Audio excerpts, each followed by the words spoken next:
Jake Paul's jaw was broken, but what really broke was boxing's credibility. Was this fight real, or a multi-million-dollar theater production? Let's investigate together. Guys, I'm going to be brutally honest with you in this video.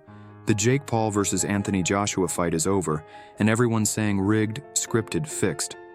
But I'm going to tell you something deeper. This fight isn't just about whether it was rigged or not.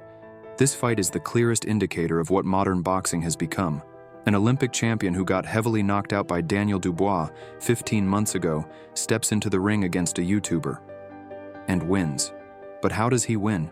That's the real issue here. Let's break it down step by step. First, Joshua was the first to enter the ring.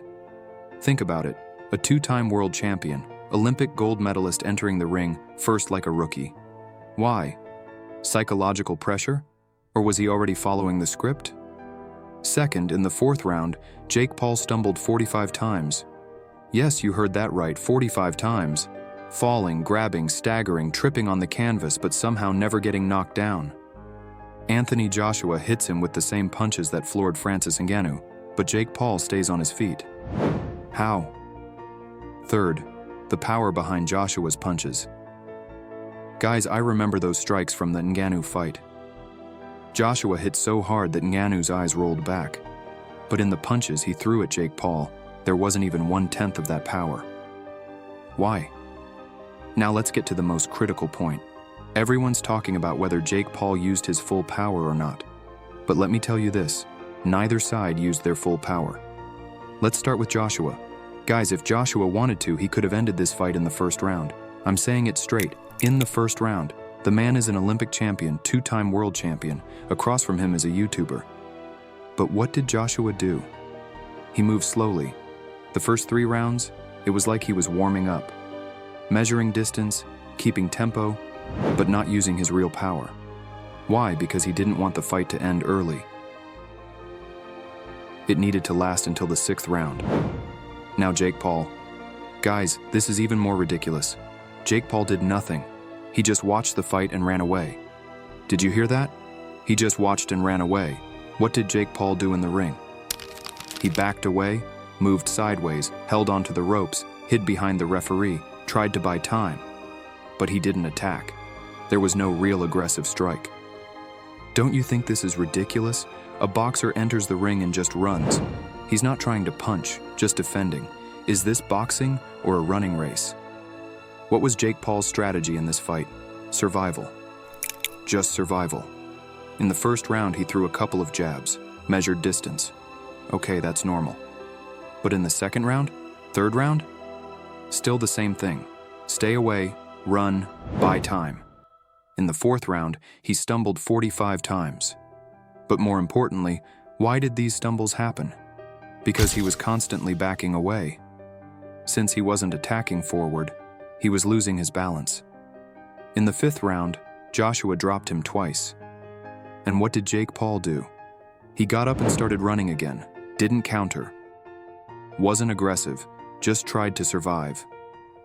In the 6th round, knockout came, and I'm asking you, did Jake Paul actually box in this fight? No, he just played a supporting role in that ring. He became a target for Joshua to hit. Nothing else. But why? Because his goal wasn't to win. His goal was to lose convincingly. And he succeeded. Here's the real question. Why didn't both sides use their full power?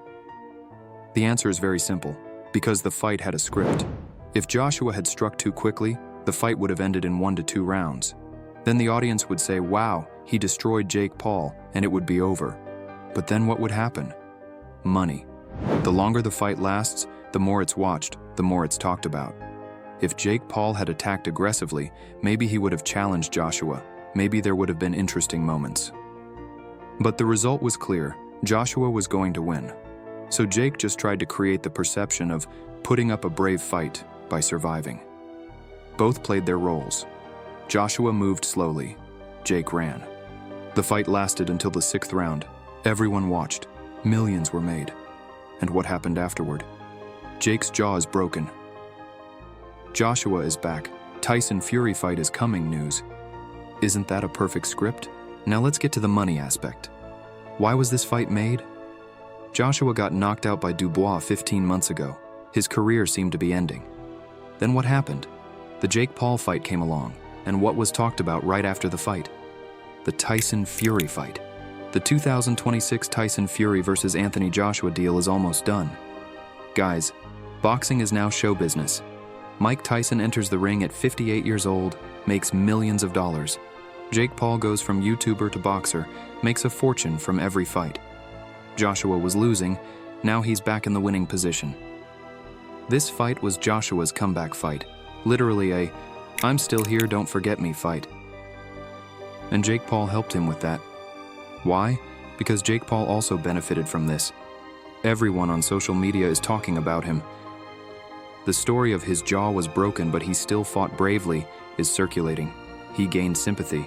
He'll attract more attention for his next fight. This is a win-win situation. Joshua saved his career. Jake Paul became a sympathetic victim. Promoters made millions. Everyone's happy. But what about boxing? What happened to boxing? Guys, let me tell you this. Boxing is dying, but it's being reborn as show business. Boxing used to be seen as a sport. Now it's entertainment industry. YouTubers enter the ring, aging legends enter the ring, fixed fights are made, and millions are earned. And the worst part? We as viewers watch this. We say it's rigged, but we still watch. We say it's scripted, but we still talk about it. Is Joshua's boxing finished? Yes, in the real sense it's finished. Tyson Fury will destroy him. But does it matter? No. Because that fight will also be watched by millions and millions will be made. Is Jake Paul a real boxer? No. But he's a real businessman. When he enters that ring, he's not just boxing. He's putting on a show. And that show is worth millions. In conclusion, my opinion is this. This fight was completely scripted.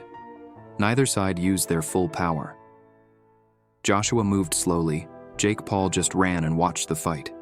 If Joshua wanted to, he could have ended it in the first round. Jake Paul couldn't do anything, and don't you think that's ridiculous?